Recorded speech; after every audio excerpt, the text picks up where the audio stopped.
Okay, so the adjective clause lesson today is extremely important because you learn how to create and how to make adjective phrases out of adjective clauses, and then also how to punctuate them correctly, as well as knowing the differences between appositives and adjective phrases.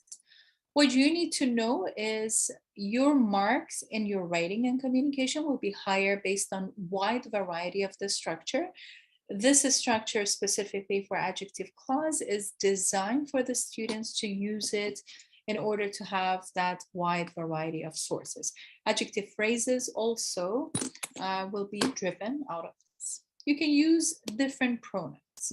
Different pronouns that are created are WH, like who, whom, whose, where, and when, which, and that, and why. These pronouns can replace the regular pronouns. Imagine these two simple sentences that you have. My first sentence is, my friend missed the lecture. And then the second sentence is, she borrowed Sam's notes to review.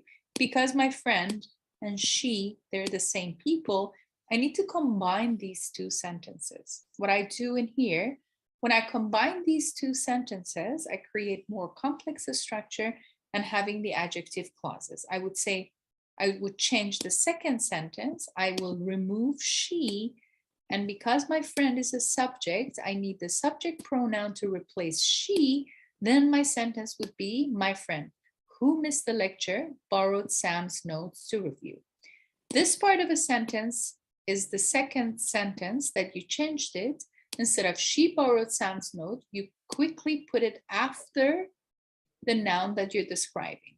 You're describing your friend, you put the adjective clause you created, who missed the lecture borrowed who missed the lecture. This is an adjective clause. So once again, in order to have wide variety of sources in writing, in communication, you need to create adjective clauses, which is one of those techniques to be able to create adjective phrases or appositive with the correct punctuation. It is necessary that in your communication, in writing and speaking, you must have both or three different types.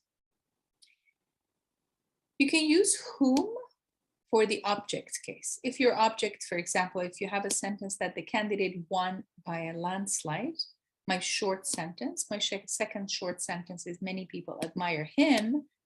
I need to create an adjective clause instead of him. I would say whom, because whom is the pronoun that is replacing the object. I have my first sentence because I'm describing the candidate won by a landslide. Many people admire him. So my sentence would be as the candidate, whom many people admire, won by a landslide. So whom many people admire, it is specifically an adjective clause. It is exactly the same sentence, the same second sentence, but I place whom because it is the object case. Usually, we put the adjective clause or phrase quickly right after the noun that we describe. Sometimes we put it at the beginning of a sentence before the noun for the stronger meaning that we're going to discuss later on today. We use whose to indicate the possession.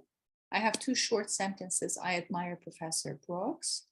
My second short sentence is his books were stolen. If you have many short sentences, your score in the test will be lower because your sentences are short and dull. It makes your writing not very advanced. In order to avoid that, you need to have the adjective clause given. You change the second sentence. Instead of his book, you say whose books, and then you start by I admire Professor Brooks, whose books were stolen. You can also use that as the pronoun. We use that for people, for places, for things. It also introduces information necessary to explain a noun. For example, if I have a short sentence as I met a man on the bus today, and then my second short sentence would be he works at the World Bank. To combine these two, I say the man that I met on the bus today works at the World Bank. So it is very important to use the wide variety of the structure in order to have higher score in your tests. And of course, it doesn't make your sentences boring, basically. You use which for places and things. You need to introduce extra information about an already specific nouns. My very first short sentence would be a new car needs very little gas. The second sentence would be it was a gift from my son. To combine these two sentences, I need to have the second sentence, creating it as an adjective clause with one of those pronouns and put it right after the noun that is describing. In this case, my new car is the noun that I'm defining. So I would say, my new car, which was a gift from my son, needs a very little gas. If you pay attention, in this sentence, we have 2 commas before the adjective clause, 1 comma before which and 1 comma after the son. When you have this adjective clause, basically you're adding extra information. We call it non-essential adjective clause or phrase that we're going to talk about it later on. Basically, you add this adjective clause to decorate your sentences, to make your sentences more advanced and make them interesting in the complexity of the structure. But if I say my new car needs very little gas, you know what my new car is. I'm just adding extra information. If it is adding extra information, you must put comma before and after the adjective clause. So when an adjective clause provides extra information, it is set off by commas. It is very important. And remember, punctuation is considered as the emotion of your sentence. So if I don't punctuate my sentences properly, the meaning doesn't cross properly. We also use when and where as the pronoun. We used to replace them like in which or on which. We don't separately say which. In which or on which can be where or when. If I say July 25th was sad for me as the first short sentence and the second short sentence, I left home on that day. To combine them, I use when. I say July 25th, when I left home was sad for me. I give you one more example to clarify the meaning. I have 2 more short sentences. I have always wanted to visit the big house. My second short sentence is Julio lives in that house. To combine both, I would say I have always wanted to visit the big house where Julio lives. So it is very important to use the proper pronoun based on the meaning of a sentence. It is very important to add and change the second simple sentence to add it as an adjective clause within your first sentence to create that complexity of the structure. We also use why as the pronoun, usually introduces a noun clause if you use why.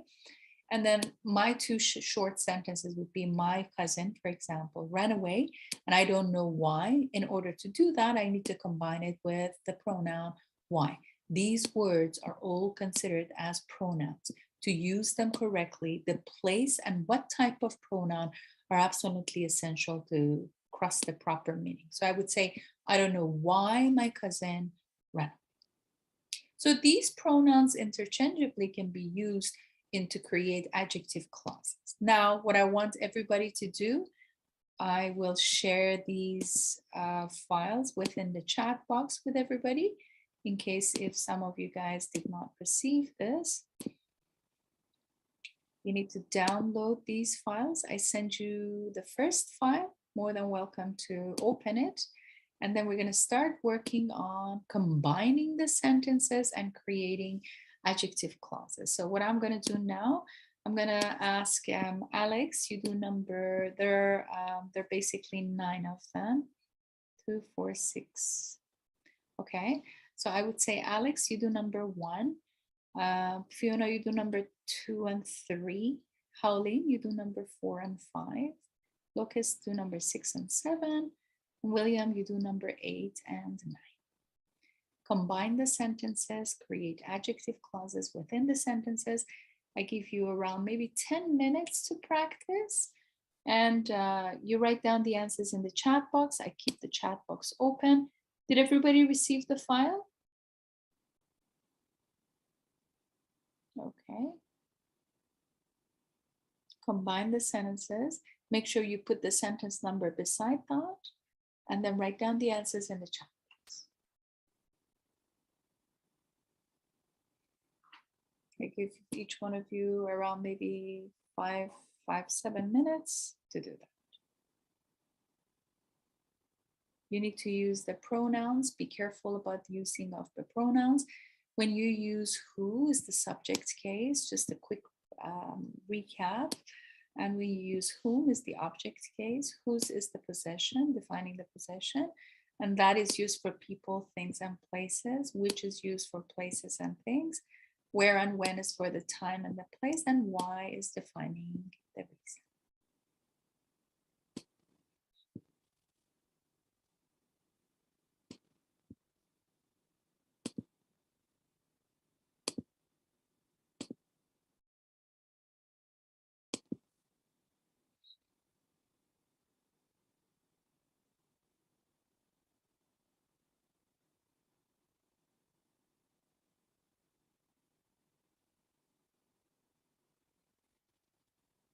Do I have everyone okay with opening the file? Can everybody open the first file, adjective clause file, with no problem?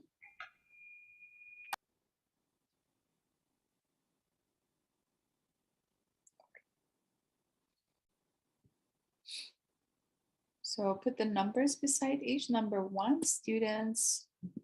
You don't need some, Alex. You can say students do well on tests if they prepare beforehand. My short sentence. And the second one, some students are anxious. So I would say students who are anxious. Instead of some students, you replace it with who. So the second sentence subject can be replaced by these pronouns. That's why we call them pronouns. Who will replace the subject of the second sentence in order to put it right after your noun that you're defining. Instead of some students, you use who. Avoid repetition, right? Just to avoid redundancy. So you say students who are anxious do well on tests if they prepare beforehand. So you were absolutely correct. Aside from, you can just simply eliminate some.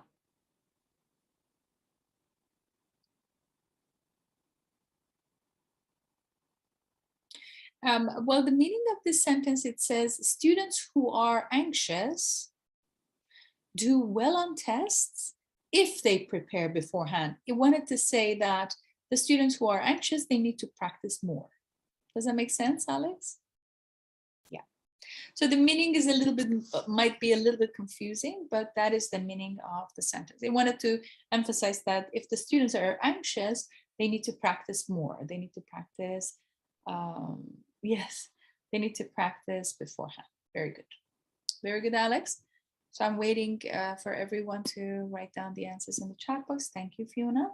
Number 2, a research paper on environmental problem received an award, and I wrote the paper. So I wrote a research paper on environmental problem and received an award. You can also say, yeah, Fiona, that was a correct answer. I wrote a paper, a research paper, which was an environmental problem and received an award. Your sentence is correct though, Fiona. That is one way to do that. Lucas, you did number 6. British Petroleum received criticism because of the oil spill in the Gulf, and it is known as BP. So he said British Petroleum, whom? I don't use whom.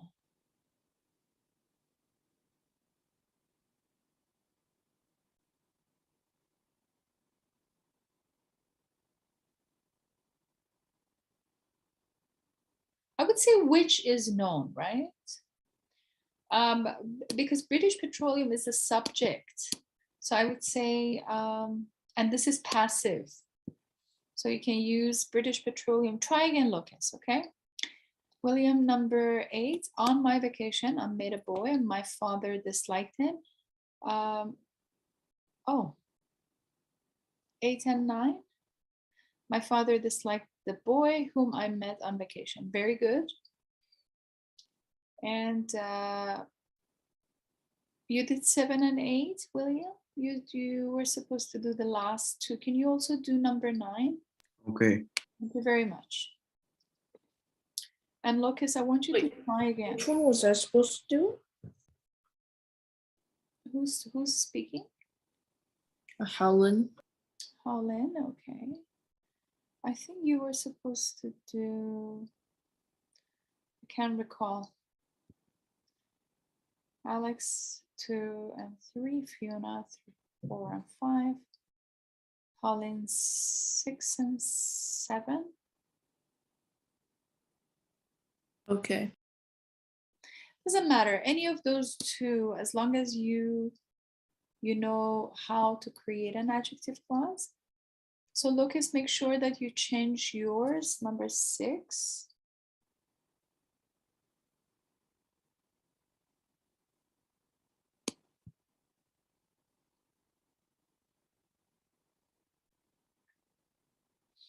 So British Petroleum, Lucas, which is known as BP. You can use which, because is a thing, right? Is a noun, is a thing, is a people.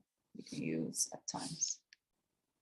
Who for people, but which for things and titles in this case. Like British Petroleum, which is known as BP, received a very good. Yes, Lucas, good work. Thank you. I'm still waiting to hear number 3 answer.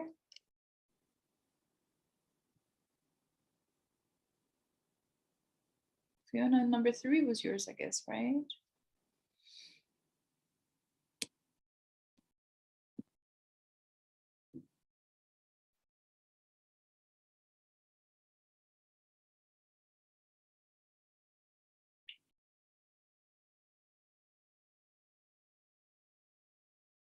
Number 3 and 5 and 7 are left. 7 and 9. I thought mine was 4 and 5. Fiona, is that what you're asking? Number 2 and 3. You did 2, right? Number 2 and 3.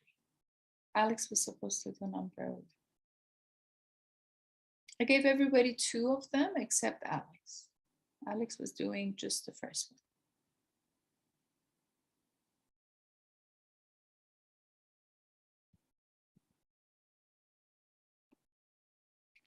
William, you're doing number 9 as well.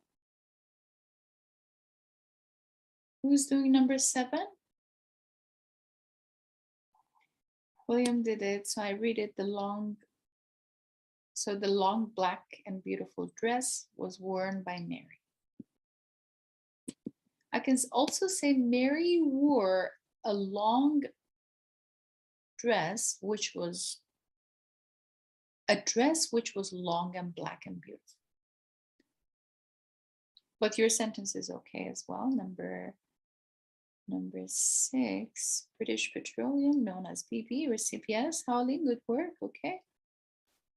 William, number 9, and Fiona, number 3.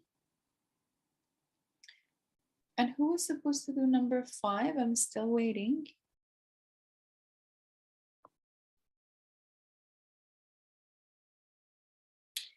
Recently, a large, what number is that? Yeah, 5.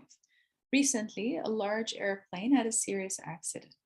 It was carrying too many passengers. Recently, a large airplane, which was carrying too many passengers, had a serious accident.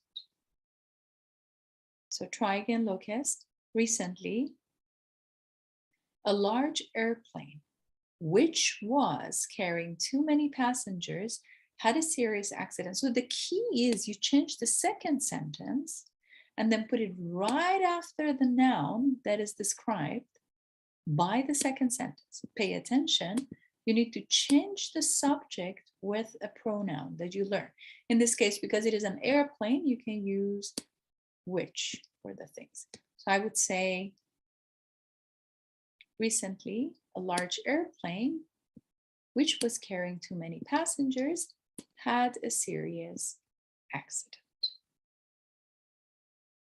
Number 9, William. Jacob is a student in my biology class. His father is an ambassador from Kenya. The class meets twice a week. That's a complex one. Jacob is a student in my biology class. Whose father? Very good, William. But whose spelling is W-H-O-S-E, no apostrophe, and is one pronoun. In this case, because we learned whose is a possessive case, if I say his book, I say whose books. In here, because it said whose father, his father, I change it as whose father. You were correct, aside from the spelling, W-H-O-S-E. So I would say Jacob is a student in my biology class whose father is an ambassador from Kenya, where or when, because it said twice a week is a time, right? When the class meets twice a week. So once again, Jacob is a student in my biology class whose father is an ambassador from Kenya, when the class meets twice a week, for example. Recently, a large airplane, which was carrying too many passengers. Thank you. Yes. I think we covered everything except the third one. Fiona, are you ready to give us the answer for the third? So I was confused on which question you gave me, so. No problem, that's fine. Would you possibly do number 3, try again? Doesn't matter which number, so as long as you do 2 of them, that's quite a lot.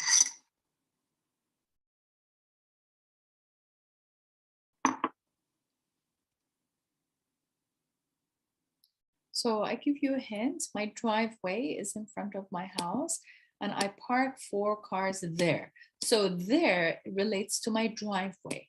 So I need to change this sentence. Instead of there, I can say where I park 4 cars. I say my driveway, where I park 4 cars, is in front of my house.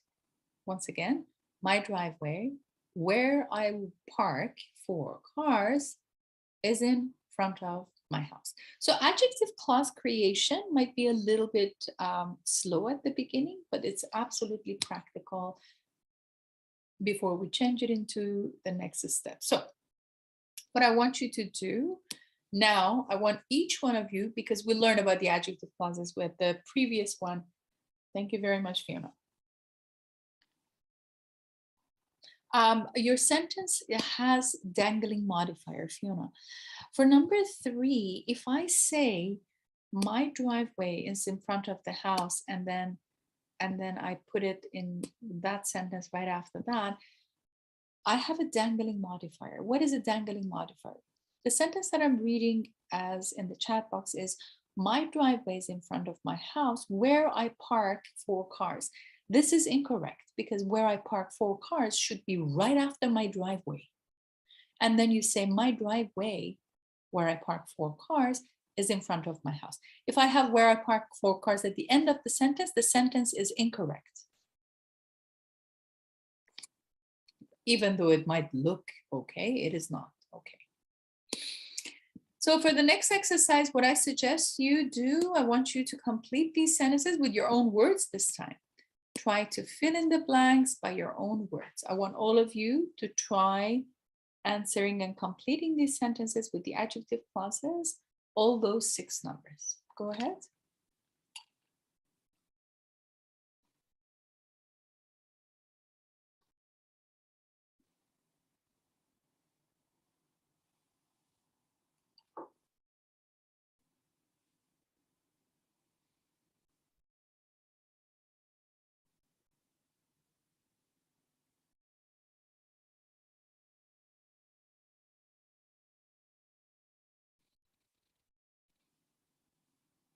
I want you to complete the sentences with an adjective clause, number 1 to number 6. You can choose 3 of them, or you can do all of them if you want to practice more. Some of you guys are faster. I know that William is extremely fast.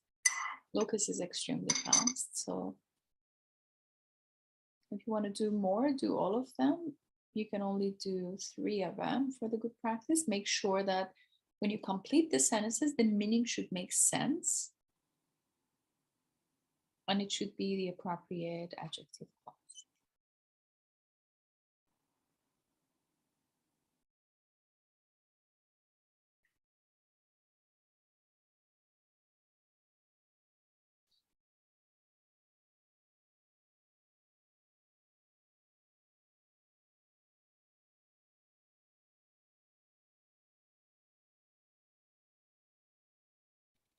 Would you like to try the first one, Alex?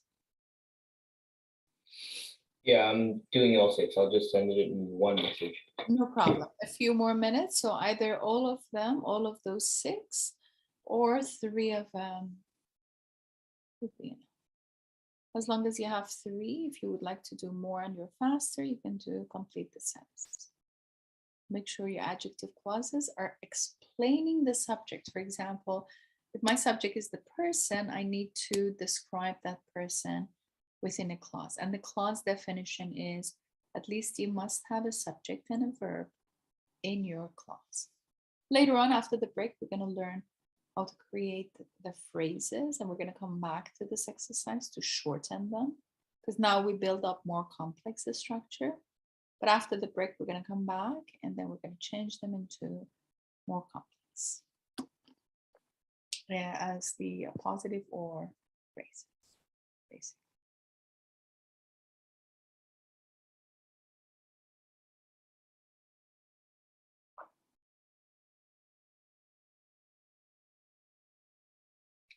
The person whom Jake saw yesterday suddenly fainted. The person, okay. Very good, yeah. You can say Jake saw a person yesterday. The person whom Jake saw yesterday suddenly fainted. That was very good. Alex, number 1, I'll never forget the time when I accidentally ate a bee. Very good. Good work. Thank you for hard work. Number 2, I gave up my seat. Fiona, good work. The boss. Then again, I gave up my seat to a woman who was pregnant on the bus.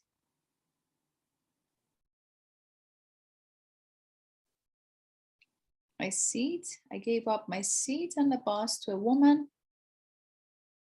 So you can change your sentence for number 2, Fiona. So something about the woman, something belonged to a woman whose bag was broken, whose umbrella was stolen, whose face was happy. Something related to the woman with the possession. I gave up my seat on the bus to a woman. Try again, Fiona, for number 2. Number 3. The person whom saw the giant tarantula suddenly fainted. In this case, I don't say whom in your sentence number 3, Fiona. I would say who, because you're talking about the person. If you want to use whom, you should use an object case. Your sentence is a subject case. Try again. Number 2 and 3, try again, Fiona. I'll never forget, I'll never forget a time, Lucas, when schools shut down multiple times. Yeah, and scary still, Lucas, because who knows about pandemic, maybe we've heard that something is 4th wave and the shutdown. Hopefully not, yeah. Multiple times. William, I'm waiting for you once you're ready. Howleen, any of those would be okay. Everyone criticized my opinion and then something about the opinion, which was quite a surprise.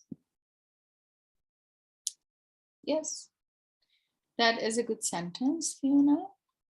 You can go ahead and try number 2 and number 5 and 6. Any of those 3 would be fine. I'm still waiting for Howleen and William to join and answer some of those questions. Lucas, often people who make mistakes end up being successful. Very good sentence and very true, Lucas, good work. Thank you, very good sentence. People who make mistakes end up being successful. Yes, because whenever we make a mistake, we never know. Number 6. William, you want to try number 6? And Howleen, I think I'm still waiting for Howleen to. Thank you, Alex. Thank you, Fiona, for hard work.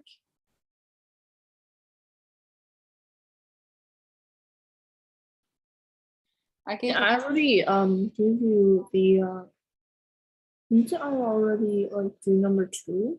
Oh wait, no, do number Yeah, any of those doesn't matter because your sentence would be different anyway.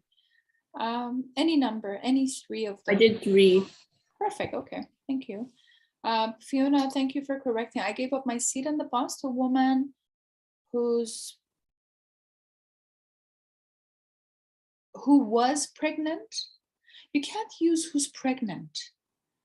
You want to say who was pregnant? That's a different story.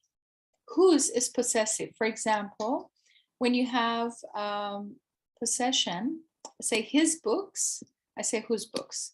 You can say a woman whose umbrella was broken, for example, whose bag, a woman whose bag was white, for example.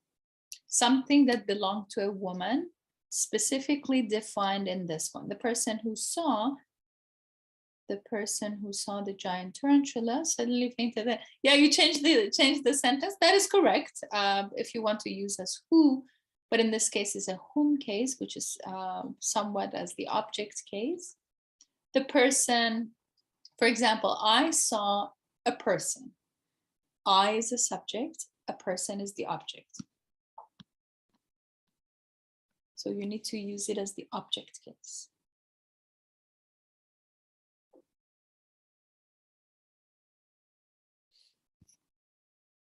William, I'm still waiting for you to do number 6. And Howling, can you report what you're up to, please? Pardon? William and Howling, you can do number 5 and 6, please. Okay.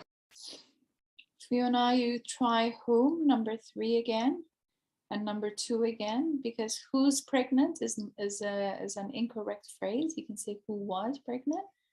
Many people find Maryland where trees talk. Exciting. Trees talk in Maryland? I've never heard of it. Interesting. Yes, trees communicate, of course, through their roots, through pulses, but talking is a little... Grammatically, your sentence is okay. Howlin?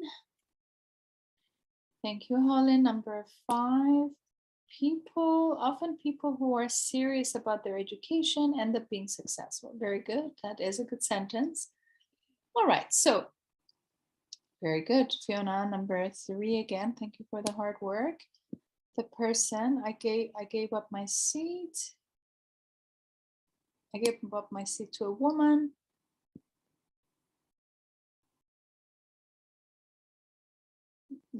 Okay, once again, Fiona, I'll try to explain whose. Once again, when you use whose, you must have an adjective in your original sentence. If I say his books, I would say whose books.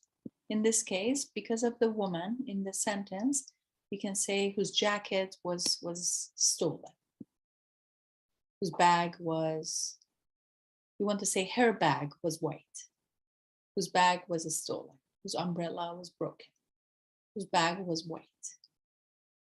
You want to say her bag is white, or her umbrella is broken. Instead of her, you use whose.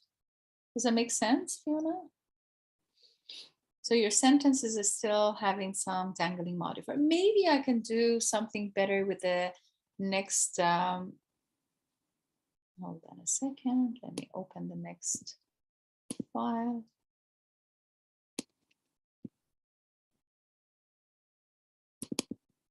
So the next file that I'm opening, I also send it through the chat box if you would like to save it. And please let me know if you cannot still see it. This might make your job a little bit easier. This is the second step that we're going and continuing changing your adjective clauses into adjective phrases. So we will trying to build better sentence structure, combining 2 sentences in order to have more complex structure for higher marks in communication. Now we're trying to learn how to create an adjective phrase from an adjective clause. A clause definition is a clause considered where the subject at least contains one subject, one verb. If my first sentence is the man who is talking to John is from Korea, if I eliminate who and is, the rest of a sentence would be with an adjective phrase. So talking is a phrase. I eliminate the pronoun, I eliminate verb be, the rest of my verb is ing form. The second sentence is considered as phrase. So there are two ways adjective clause can be changed into adjective phrase. Make sure that you have ing form. If it is ing form, that's okay. Thank you, Fiona.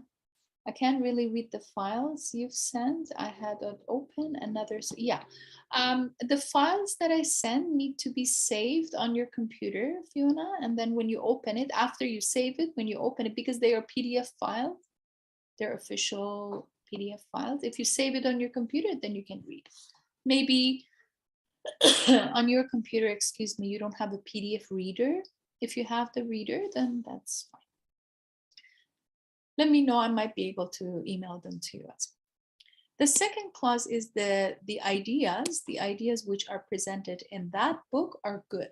If I want to shorten it and make it adjective phrase from this sentence, I would say the ideas presented in that book are good. So what we are doing in here, we are shortening by eliminating WH, by eliminating verb be. We can only shorten it if my pronoun is who, which, and that.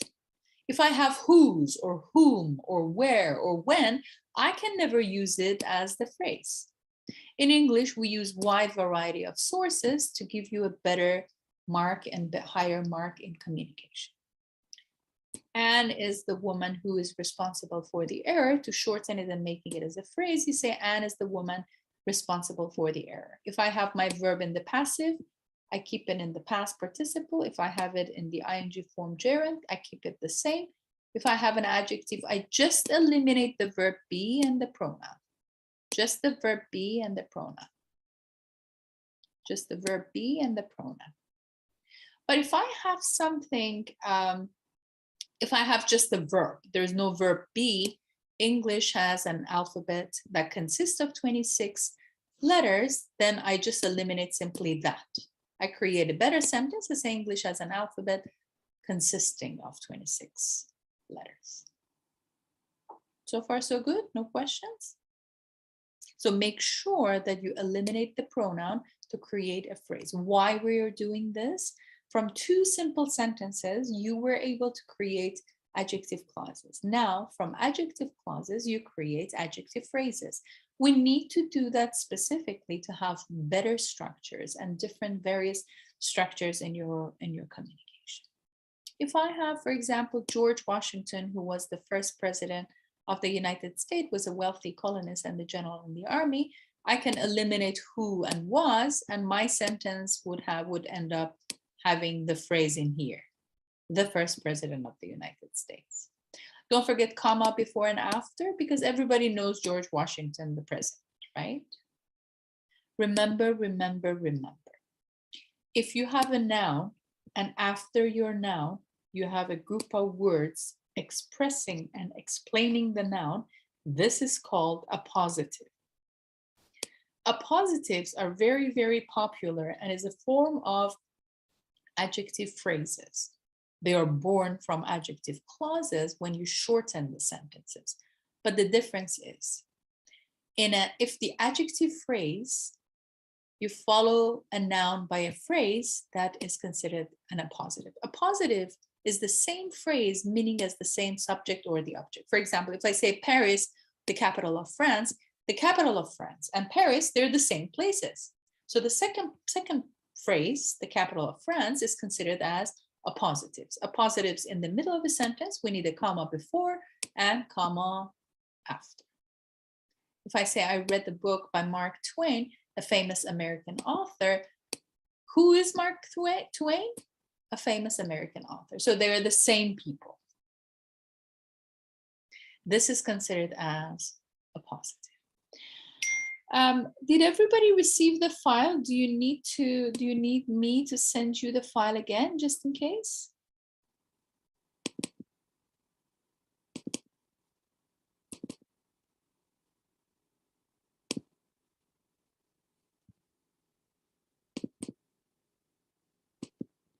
Okay. I'm going to share the file once again because I noticed some of you guys might have had some issues. If by delay the arrival of you all is in the room, there might be a challenge of downloading the file. I'll send them to you again. Maybe there was a glitch. Fiona, please let me know if you have any challenge to download the file. William, I appreciate if you do so.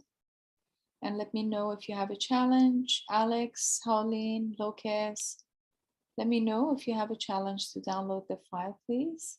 I can't download it. It's just I had to open it with a different software last time. No problem. Can you save it at least? Perfect. Thank you, Alex. Okay. I know sometimes some laptops are not really friendly on that end with the. Okay, what I'm going to do now, I'm going to open the next file about the appositive. We'll learn about the appositive and we're going to practice the appositive now. Appositives are known as a group of words explaining a noun. Your noun can be a subject, your noun can be the object. What I'm going to do, I'm going to review the appositive. We're going to take a break. After the break, we're going to have a good practice on appositive before I show you a video. So appositives are considered as noun or considered as adjective phrases. An appositive is a noun or a pronoun. Could be one noun, could be a group of words, but there's no verb. There's no subject in the appositive. They are modifying and making the meaning of your noun stronger. So is a noun or pronoun, and then the appositive will be in red. If I say your friend, friend is the noun, Bill is the appositive. So Bill and my friend, they're the same people, is in trouble. So if I say your friend is in trouble, you definitely ask me a question, who, which friend? But if I tell you your friend Bill is in trouble, you say, ah, now I know. We use appositive to make the meaning of a sentence stronger, to modify, to make sure that the meaning is coming through. If I say my brother's car, and I explain what kind of car, I say sporty red convertible with bucket seats, comma before, comma after, is the envy of friends. This is an appositive. There's no verb in an appositive. It's a group of words describing either the subject or the object in a sentence, describing a noun or a pronoun. If I say the chief surgeon, and I'm describing the surgeon, an expert in organ transplant procedure, comma before, comma after, took your nephew on a hospital tour, then that is the appositive. Appositives are very popular in writing. It makes your writing stronger. It is suggested to have, for you to use appositives, adjective phrases, adjective clauses in different types of sentences. To avoid repetition or redundancy in the structure, you need to have all those three. And a positive phrase sometimes usually follows the word that it explains, that is defined. It may also precede that. Sometimes it appears after, as you can see most of the time, comma before, comma after. Sometimes it appears before. If I say a bold innovator, and then I explain which bold innovator, Vasily Kandinsky, then this is an appositive appearing at the beginning of a sentence before the noun. In this case, I only need one comma after. I can also say the first state to ratify the US Constitution, I have a comma after, and then I say Delaware. So this is an appositive and defining Delaware. If I say beautiful collie, and then I say Skip as a subject, then the beautiful collie would be an appositive. It is very important to have the correct punctuation of the appositive. In some cases, the nouns that are explained within the appositive, the information is essential in the sentence to be described. However, we don't move the place of commas, we just put the commas around the appositive. If it is at the beginning, we need comma after. If it is in the middle of a sentence, we put before and after. If it is at the end of a sentence, we need comma preceding it or before. In this case, if I say, for example, US President John Kennedy if I have that, like we just leave it alone if the sentence is clear, because everybody knows the US President John F. Kennedy, which was known for the eloquent and inspirational speech. If the noun is clear, comma might not be necessary. But if I say John Kennedy, and I want to make sure that which John Kennedy I'm talking about, just to avoid confusion, I put comma and then say John Kennedy, the popular US president. That is in a positive to clarify. If I have, for example, two John Kennedy in a sentence, and I want to make sure which John Kennedy I'm talking about, I need a positive after each. The first one, John Kennedy, the popular US president, was almost an entirely different person than John Kennedy, the young naval reservist. So punctuation is the emotion of your sentence, not to make a mess, not to forget that. What we're going to do right now, I'm going to give you a break time. Come back at 5:15 and we're going to continue. Enjoy your break.